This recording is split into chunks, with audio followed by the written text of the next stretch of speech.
Dear students, this is Praveen Kumar Agarwal from Management Department welcomes you in my today's lecture of Company Law. In today's lecture, we will discuss upon the topic alteration of place or registered office clause. जैसा कि हम topic discuss कर रहे थे about the alteration of memorandum और memorandum के alteration के relation में हमने इसके फर्स्ट क्लॉज यानी कि नेम क्लॉज के ऑल्ट्रेशन की डिफरेंट प्रोविजंस और कंडीशंस को डिस्कस किया था प्रीवियस लेक्चर में। आज के लेक्चर में हम डिस्कस करेंगे कि कंपनी के अगर रजिस्टर्ड ऑफिस या प्लेस क्लॉज में कोई भी ऑल्ट्रेशन करना हो तो उसके रिगार्डिंग क्या क्या प्रोविजंस रहेंगे। The place of registered office of a company में बी ऑल्टर्ड और changed in any of the following veg. तो इसके लिए कुछ पर्टिकुलर पॉइंट्स को ध्यान में रखना होता है। अगर कंपनी अपने रजिस्टर्ड ऑफिस के प्लेस को चेंज करना चाहती है तो इसके रेफरेंस में 4 केसेस बनते हैं। The first case is changing the place of registered office within the local limits of the same city. Second, changing the place of registered office to a place within the same state under the jurisdiction of the same registrar.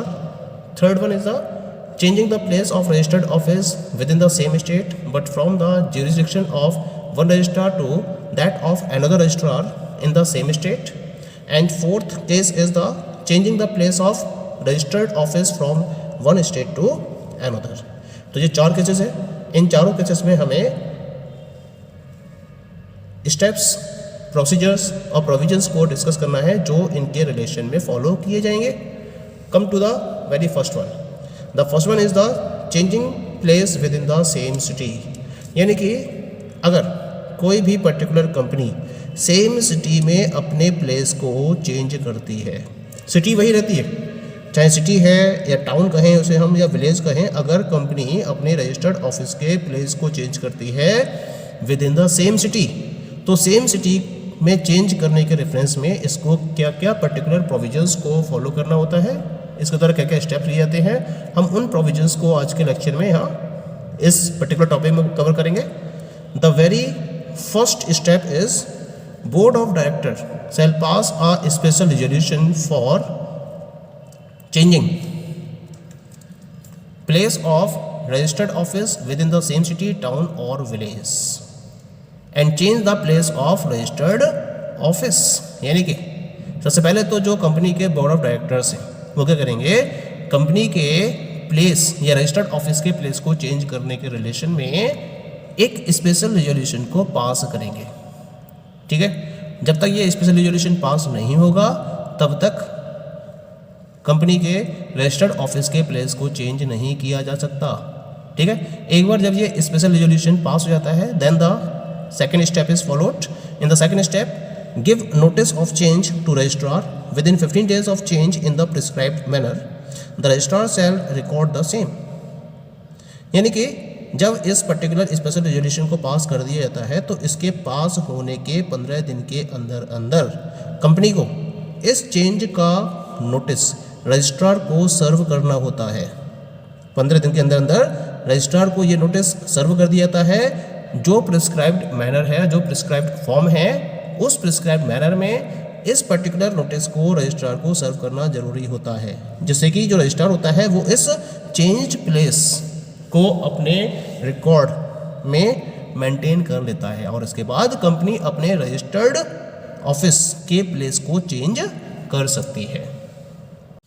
The second case is changing place within the same state under the jurisdiction of the same registrar।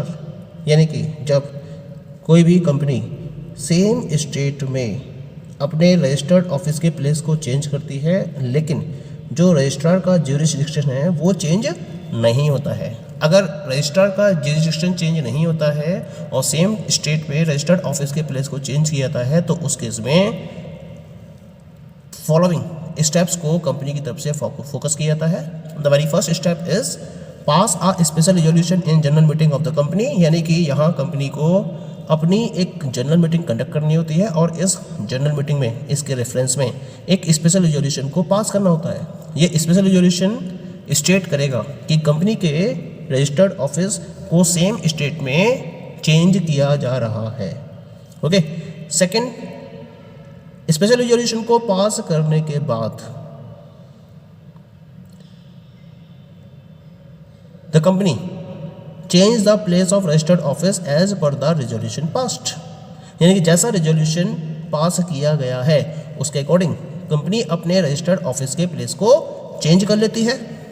Change करने के बाद next third step is followed by the company, give notice of change duly verified in the prescribed manner within 15 days of the change of place to the registrar and the registrar shall record the same.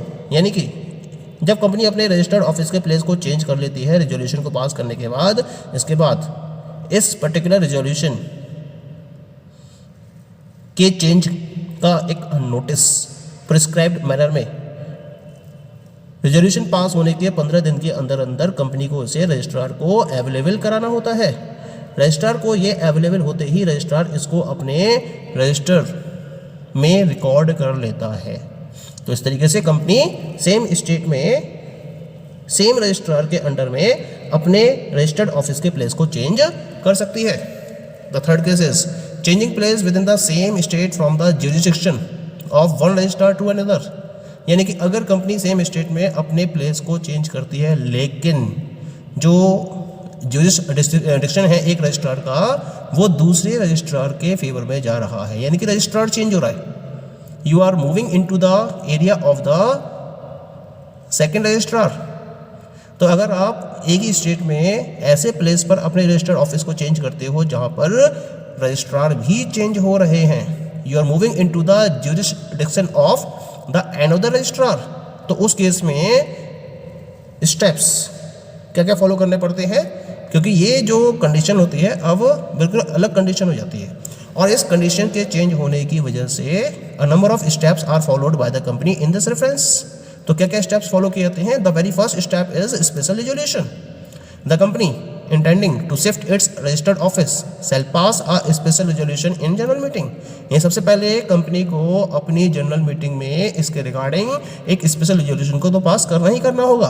बिना special resolution को पास किए हुए company अपने किसी भी clause में कोई भी चेंज नहीं कर सकती है।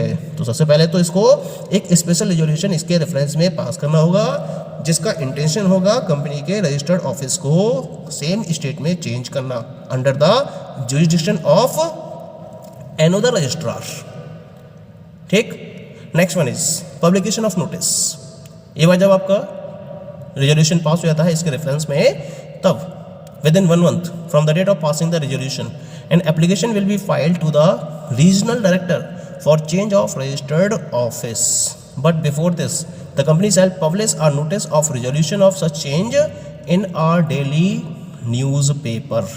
यानी कि जब रेजोल्यूशन पास हो जाता है तो उसके 1 महीने के अंदर अंदर, रेजोल्यूशन के पास होने के 1 महीने के अंदर अंदर जो कंपनी है वो रीजनल डायरेक्टर के पास एक एप्लीकेशन को फाइल करेगी जिसमें वो उसे बताएगी कि कंपनी अपने रजिस्टर्ड ऑफिस के प्लेस को सेम स्टेट में चेंज करना चाहती है। ठीक है, लेकिन इस एप्लीकेशन को फाइल करने से पहले कंपनी को इस रेजोल्यूशन के नोटिस को किसी डेली न्यूज़पेपर में पब्लिश करना जरूरी होता है।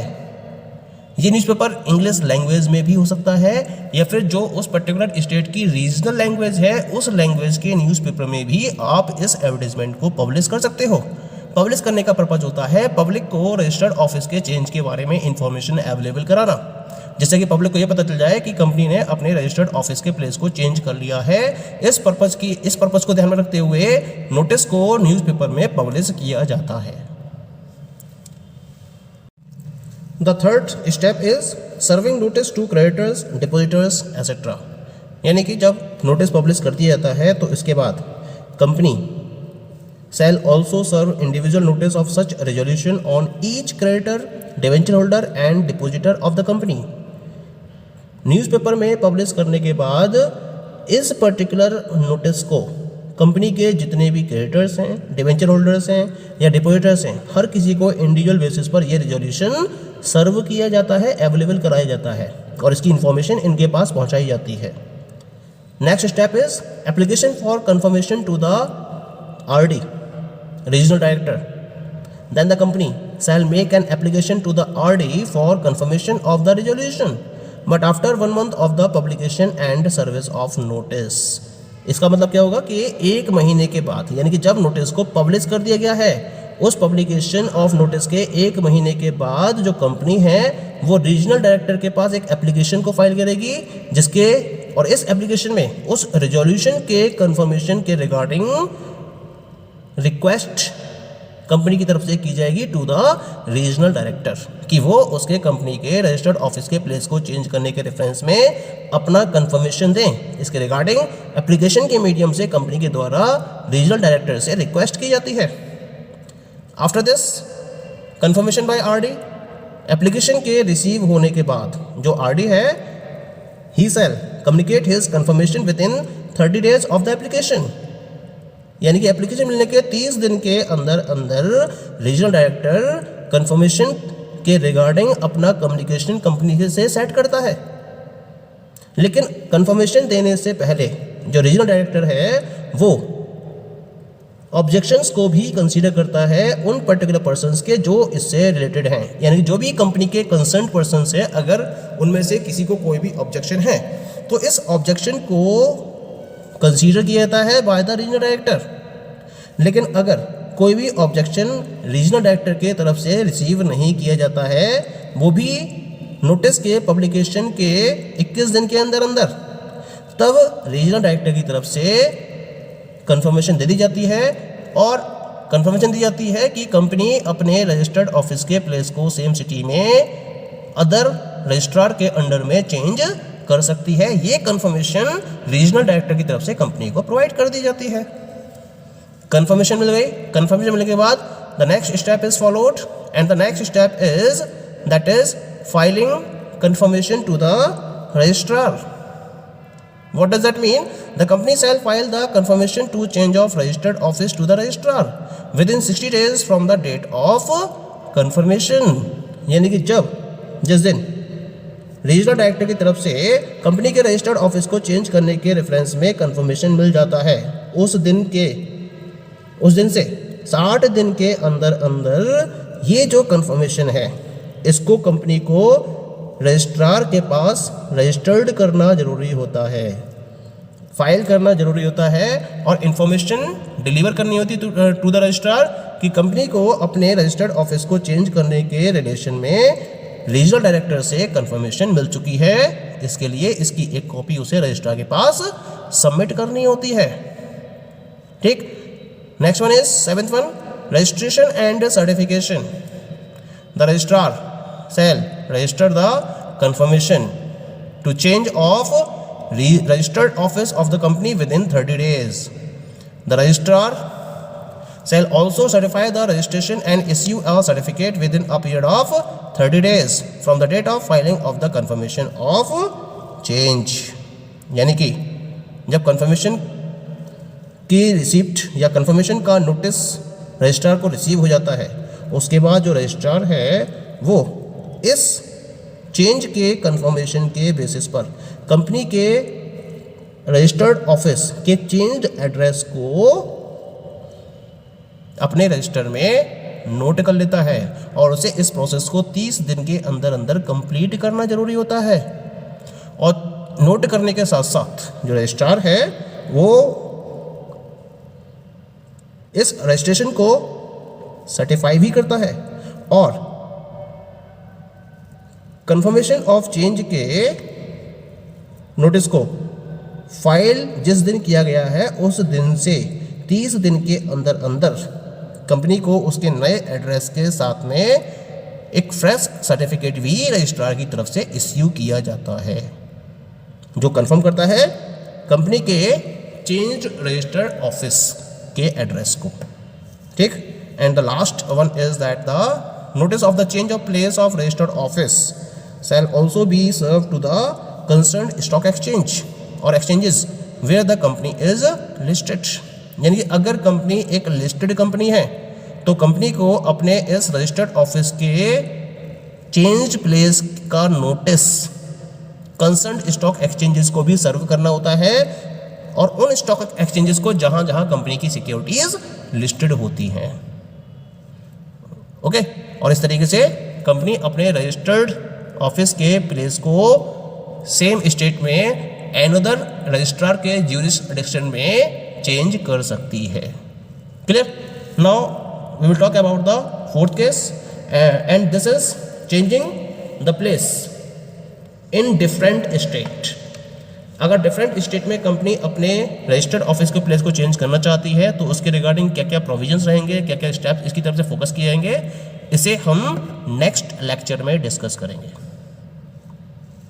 Okay, thank you.